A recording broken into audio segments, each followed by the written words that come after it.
अस्सलाम वालेकुम।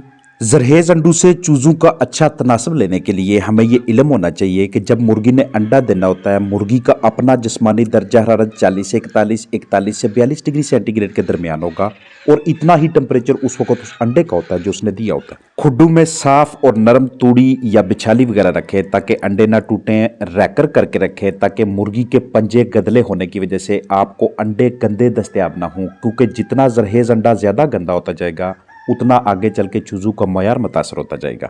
यहाँ पे एक छोटी सी एग्जांपल आपको देता चलूँ। ये एक छोटी सी नेस्ट है, इसमें मटेरियल बिछाया गया है। यहाँ पे मुर्गी ने बैठ के अंडा देना है और इसको जल्दी से जल्दी उठाने की, कलेक्ट करने की कोशिश की जाएगी। इस मटेरियल की वजह से ना तो ये अंडा गदला है, ना ही उठाते वक्त कहीं पे किसी किस्म की कोई ब्रेकेज नज़र आ रही है। और जब यहाँ पे मुर्गी बैठ के अंडा भी देती है आजकल के वेदर में, तो उसे कुछ देर के लिए नीचे से भी सुकून दस्तयाब हो रहा होता है, उसके पंजों के जरिए, उसके सीने में, क्योंकि नीचे हमने ऐसी बिछाली बिछाई हुई है कि जो उसके लिए बहुत ज़्यादा कंफर्टेबल है। जितने नीचे की जानब से आपको फ्लोर एग्स मिलते जाएंगे उनको अलहदा रखिएगा, उनकी सफाई का तरीका भी डिफरेंट होगा, आगे चल के आपको समझाऊंगा। ऊपर की जानब जितनी बीटें मौजूद होंगी, ये जिस वक्त आपने अंडे को इनक्यूबेटर में लगाना है उस वक्त उसके पोर से, छोटे छोटे सुराहों के जरिए, यही जो ऊपर की जानब बीठे मौजूद हैं, ये जो पैथोजेंस, जो जरसूमें हैं, ये अंदर की जानब जाके अंदर चिक्स की मोटेलिटी का बायस बनना शुरू हो जाता है। याद रखिएगा कि अगर खुड्डू में मुर्गी के लिए माहौल कंफर्टेबल नहीं है, आरामदेह नहीं है, तो उस जगह पे उसने अंडा देना छोड़ देना है। आपको ज़्यादा से ज़्यादा फ्लोर अंडे दस्तयाब होंगे। इस तरह से आपके पास खुड्डे हैं, कोई भी उसके लिए आपने साख्त ढांचा बनाया हुआ है, उसे शाम के वक्त बंद कर दें ताकि मुर्गियां उसके अंदर ना बैठें, अंदर बैठ के बीठे ना करें। और ना ही मुर्गियां बाहर से इस तरह के पंजे लेके आएँ कि जिनके साथ गंद कचरा लगा हो, जिनके साथ बीठें लगी हों। और उसे ख़त्म करने का तरीका ये होता है कि हम पहले अच्छी तरह से रैकर कर लें। रैकर में क्या होता है कि जितनी भी बीठें रात को मुर्गी ने की होती हैं वो सारी की सारी उसी बरादे के अंदर, उसी बिछाली के अंदर मिक्स होना शुरू हो जाती हैं। टेम्परेचर पे खास ध्यान रखिएगा। आजकल के वेदर में अगर 14, 15, 16 डिग्री सेंटीग्रेड टेम्परेचर है, आपके चिकन्स वहाँ पे अंडे दे रहे हैं, तो फौरी तौर पे उसे कलेक्ट करके उसका टेम्परेचर नीचे आने से पहले पहले आपने उसे ऐसे कमरे में रखना है कि जहाँ पे 28 से 30 डिग्री सेंटीग्रेड के दरमियान टेम्परेचर होगा। इस तरह से सफाई करेंगे। छोटा सा ब्लेड लेके, कभी इसके ऊपर हमने रेगमार नहीं मारना, इसको हमने धोना नहीं है। दोनों सूरतों में इसके ऊपर की जानब मौजूद जो क्यूटिकल होती है वो ख़राब होना शुरू हो जाती है। अंदर की जानब या तो अर्ली चिक मोटेलिटीज होना शुरू हो जाती हैं, या अंदर की जानब मौजूद ब्लास्टोडिस्क की डिस्टर्ब होना शुरू हो जाती है। साल साल की वर्किंग के बाद इससे हमने ये लर्न किया कि अगर ब्लेड को इस तरह से अंडे के ऊपर चलाया जाए तो इससे हैचबिलिटी बहुत अच्छी आती है। अंडे के ऊपर बीट मौजूद है, सिर्फ बीट को ऊपर से उतार लेना, बेशक पीछे दाग बाकी रहे, आपको अच्छी हैचबिलिटी देगा। ग्रेडिंग के वाले से मुहतात रहिएगा, लाजमी तौर पे छांटी करें इस तरह के अंडे कि जो आपको वज़न में इंतहाई छोटे फील हों, जो अंडे इंतहाई बिगड़ी शक्ल के हों, या जिनके ऊपर काफ़ी ज़्यादा मिकदार में बीठे लगी हों। ऐसे अंडे सूटेबल नहीं होते कि उन्हें इनक्यूबेटर में लगाया जाए।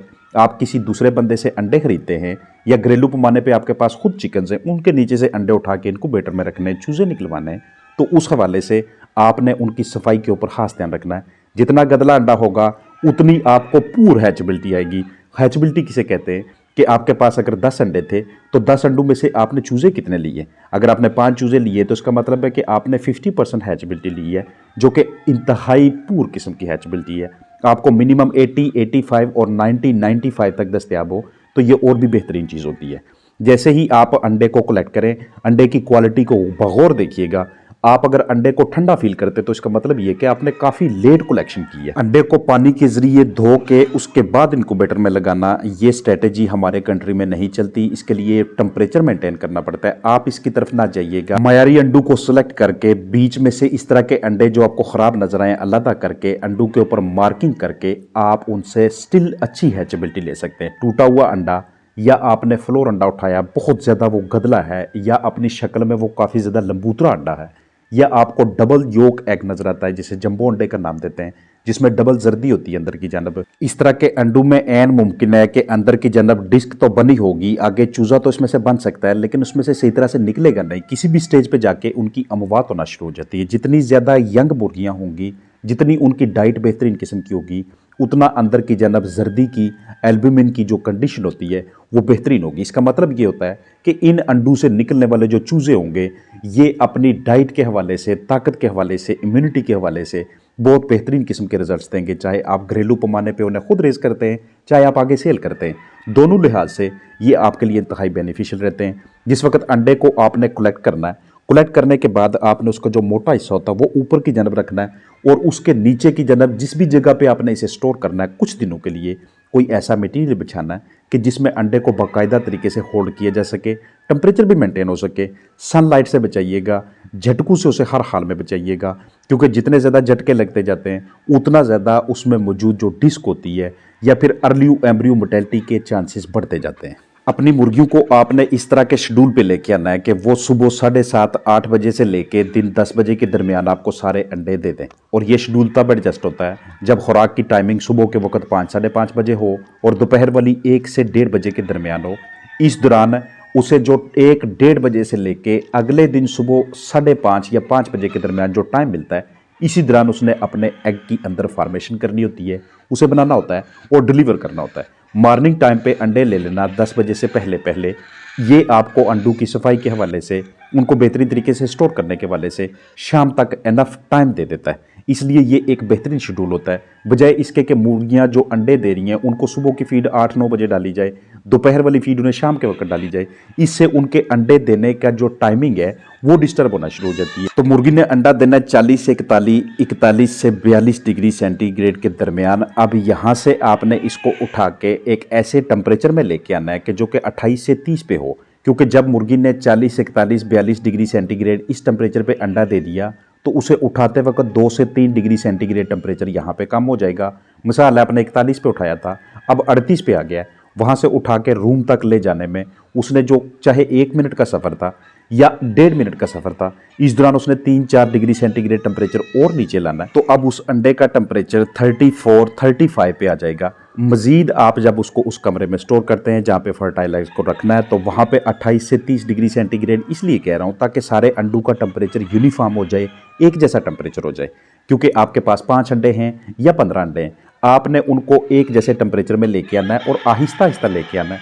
ख्याल रखना है कि आपकी मुर्गियाँ अंडों को ना खाएं, ऐसे अंडे के जिनमें दरमियान में आपको लकीरें नजर आएं, ये आपको सिग्नल दे रहे होते हैं कि अपने फ्लाक की आप डिवर्मिंग करवा लें। क्योंकि जिस फ्लाक में कीड़े पड़ जाएं और वो मुर्गियां अंडे भी दे रही हों तो पहली तो बात है अंडों की शराई कम होने लग जाती है। अगर फिर भी आपके पास अंडे आते रहें तो उन अंडों में मौजूद ग़िज़ाइयत की कमी की वजह से आपको चूज़ों का मयार उस तरह से हासिल नहीं होता। वो तमाम मुर्गियाँ जो आपको अंडे दे रही हैं, आप फर्टाइल एग्स ले रहे हैं, आगे उनसे चिक्स निकलवाने हैं, उनको कभी भी किसी भी हाल में आपने ग़िज़ाइयत के हवाले से महरूम नहीं रहने देना। क्योंकि इस तरह की मुर्गियों को अपनी एज के मुताबिक एक मुकम्मल डाइट चाहिए होती है। मुर्गों की रेशो को आपने 8% से ज़्यादा नहीं होने देना। 9% पे आपको रिजल्ट्स तो आएंगे लेकिन आपकी मुर्गियां स्ट्रेस में जाएंगी। 10% पे भी रिजल्ट्स आते हैं लेकिन आपको लॉस अपने चिकन्स की हेल्थ के सिलसिले में होता है। और जिस भी फ्लाक में एक मरतबा स्ट्रेस आ जाए वो फ्लाक इतनी जल्दी रिकवर नहीं होता और वो आपको उतनी प्रोडक्शन भी नहीं देता। स्ट्रेस किस लिहाज से कि एक मुर्गी के साथ एक से ज़्यादा मुर्गे क्रॉसिंग करने लग जाएंगे और ये एक ऐसा स्ट्रेस है कि जिसमें मुर्गियां अपने अंडे होल्ड करने लग जाती हैं। और एक स्ट्रेस ज़दा जो मुर्गी होती है, जो तनाव का शिकार होती है, उसके अंडों से निकले हुए चूज़े भी आगे जाके सही तरीके से अपनी सेहत नहीं पकड़ते। क्योंकि हमेशा चूज़े का मयार का तल्लक अपनी माँ की सेहत के साथ होता है, उस रूस्टर की हेल्थ के साथ होता है कि जिसने उस फीमेल के साथ क्रॉसिंग करनी होती है। इसलिए फर्टाइल एग्स देने वाले हैंस जो होती हैं उन्हें मल्टीविटामिन्स, इलेक्ट्रोलाइट्स, मल्टीविटामिन्स में खास तौर पे विटामिन ई सेलेनियम मेल को भी बहुत ज़्यादा रिक्वायर्ड होता है। क्योंकि विटामिन ई सेलेनियम की वजह से उसमें टेस्टोस्टेरोन लेवल मज़ीद बढ़ता रहता है और आपके जो मेल चिकन्स होते हैं, जो रूस्टर्स होते हैं, वो फीमेल के साथ अच्छी क्रॉसिंग करते रहते हैं। तो ओवरऑल हमारा रिजल्ट ये निकलता है कि ये सारी की सारी गेम टेम्परेचर की है। अगर आप टेम्परेचर को बेहतरीन तरीके से मेंटेन करने में कामयाब हो जाते हैं, एग्स कलेक्शन आपकी पहले की निस्बत तेज़ हो जाती है, तो आप बेहतरीन तरीके से एग्स की फर्टिलिटी को भी कायम रखने में कामयाब रहते हैं और उनमें से आगे चिक्स क्वालिटी भी आप बेहतरीन शरह हासिल करते हैं। अब अगर हम में से कोई ये कहे कि मैं तो इतनी ज़्यादा एहतियात नहीं करता, उसके बावजूद मैं चिक्स निकलवाता हूँ, तो उनसे पूछने वाला सवाल ये होगा कि आप कितने अंडे रखते हैं, उसमें से कितने चूजे निकलवाते हैं। क्योंकि ये वीडियो है कि अगर आप 10 अंडे लगाते हैं तो 10 में से कम आपको 8 चूजे, 9 चूजे या फिर 10 चूजे ही दस्तयाब होने चाहिए। 5 चूजे उसमें से निकलना, 6 चूजे निकलना, ये आपकी कारीगरी नहीं है। क्योंकि आपने 40-50% एग्स को, फर्टाइल एग्स को वेस्ट करवा दिया और हमने उन्हें वेस्ट होने से बचाना है। हम में से ढेर सारे हजरात इस कारोबार के साथ मुंसलिक हैं कि वो अपने पास फर्टाइल अंडे दस्तयाब करवा के उन्हें इनक्यूबेटर में लगवाते हैं। तो ये वीडियो उनके लिए थी। अंडे को बगौर पहले चेक करें। जितने भी आपके पास फर्टाइल एग्स नजर आते हैं, किसी की शेप आपको डिस्टर्ब नजर आती है, किसी का शेल आपको स्ट्रांग नजर नहीं आता, तो इस तरह के अंडों को डिस्कार्ड कर देना, वापस कर देना, ये ज़्यादा बेहतर होता है, बजाय इसके कि इन्हें इनक्यूबेटर में लगाया जाए, क्योंकि आगे चल के आपको उस तरह का मयार हासिल नहीं होना। अपना ख्याल रखिएगा। अस्सलाम वालेकुम।